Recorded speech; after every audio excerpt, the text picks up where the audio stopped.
Hey, we're Zane's Father Chris here. Welcome to our Crucifixional live stream. Glad to have you lovely, beautiful people with us today. We've been having a fun week. I don't know, I've been having a fun week. We're talking about being a light to the world. In the midst of the darkness that is the world in which we live, what is the light that guides us to live healthy, happy, successful, Christ-like lives? You. In Matthew chapter 5, Jesus tells us in the Sermon on the Mount, as he's talking about a darkness similarly in their own time, that you are the light of the world. A city that's set up on a hill cannot be hidden. And he's saying to you, warrior saint, you are like that city that's up on top of a hill. Everyone can see it. Be therefore a light to the world so that people can see through your life how to live their lives, right? That's what we as warrior saints strive to do, being mentors, being guides for other people, to show them how to live because we are a light in our own lives. To do that, or to answer that question, or even to raise questions about that process, we are exploring a lovely book this week called The Pursuit of Excellence by a gentleman named Ryan Hawk. We've talked about him all week long. And he has an interesting section, an interesting chapter in this process where he says, choose transformational relationships.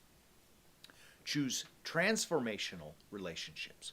And what he means is a distinction he draws between two different types of relationships. The first of which he calls transactional relationships, meaning that somehow when I'm with other people or they're with me, it's in the hope to gain something, right?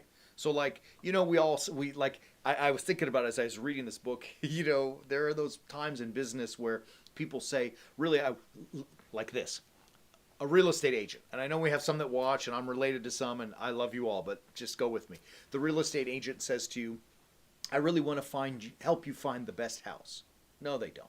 They really want to help you find a house so that they get paid. Right? Like, that's their business. That's their job. They're supposed to work for that commission. That's why they do it. Their ultimate interest is probably not in you and your satisfaction and well-being. To some degree, they may care. I understand.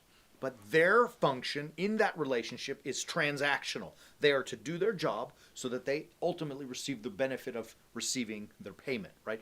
It's a transactional relationship.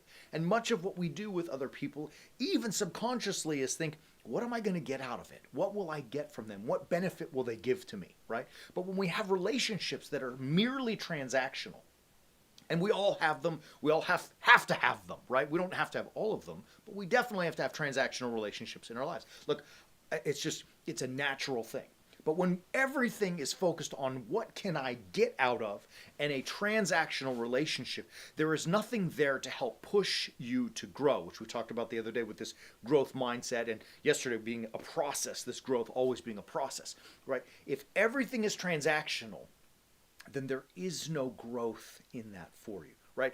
Look, St. Paul recognizes this long ago when in 1 Corinthians, right? This is a letter in chapter 15, he's talking about the resurrection, crucifixion and resurrection of Christ. And towards the end of that chapter, he's asking, like, what if people just say, oh, just take it easy and go slow, and I'm paraphrasing, but like, just enjoy it and don't worry about the cross and all that kind of stuff. And he says, listen, do not be deceived. Bad company ruins good morals. Right?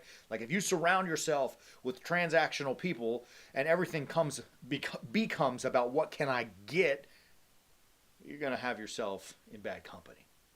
Instead, seek transformational relationships, transformational interactions where they are designed, and you design them, to push you to become better men and women. Look, I'm not the smartest guy in the world, and I understand that. I'm not the dumbest guy either, and I understand that. But my desire, I strive always to be the dumbest guy in the room. I don't ever want to be the smartest guy in the room, ever. Maybe sometimes I am. I mean, I don't say that arrogantly, but I just say, like, it's possible that sometimes I may be the most intelligent person in the room. But I don't ever want to be. I always want to be the dumbest guy in the room. And you may say to yourself, well, that's humbling. Yeah, it's humbling. But it's also an opportunity for me to hear, listen, interact, and think like transformational people think. So that I'm always chasing how to make Father Chris a better person, right? How I can build better in my own life. And so I don't want to hang out all the time with people who are, sorry, I don't mean to sound in any way wrong, but like, I don't always want to be with people who are less intelligent than me, right? I will do my best to uplift them and to carry them when it's my turn. But when I have the opportunity, I want to hear from guys and gals who are going to stretch me and make me better. Relationships that are transformational. Relationships that will help me, like St. Paul said, leave behind bad morals, bad company, so I don't have to ruin my good morals. Do you understand? The idea is find a relationship that will help you transform your life to build a better you. At the Warrior Saints movement, like I said, we are certainly not the smartest people in the room, but we are fighting harder than anyone else in the room to do the right thing, to learn the right things, and to teach the right things, right? So at any moment that you are feeling like you want to find some transformation in your own life, we're here. That's why we exist. I really believe that God put us on this planet to do that one thing, is to help teach people to transform their lives. And we do that at warriorsaints.org. All you got to do is click that link above. It's in the stuff below too. Just click the link and visit warriorsaints.org. When you go to our website, you're going to see the tools and the offerings that we have to help you build a better you and transform your own life. We love you. We hope you had a great week with us. We'll be back Sunday with Orthros and Liturgy at 9 and 10 a.m. Pacific time. And of course, Monday, again, we'll resume our teachings. Have a great weekend. Be safe. God bless you guys. We say in the Orthodox Church, Christ is risen. Truly he is risen. And as always, keep walking on the way of the warrior saint.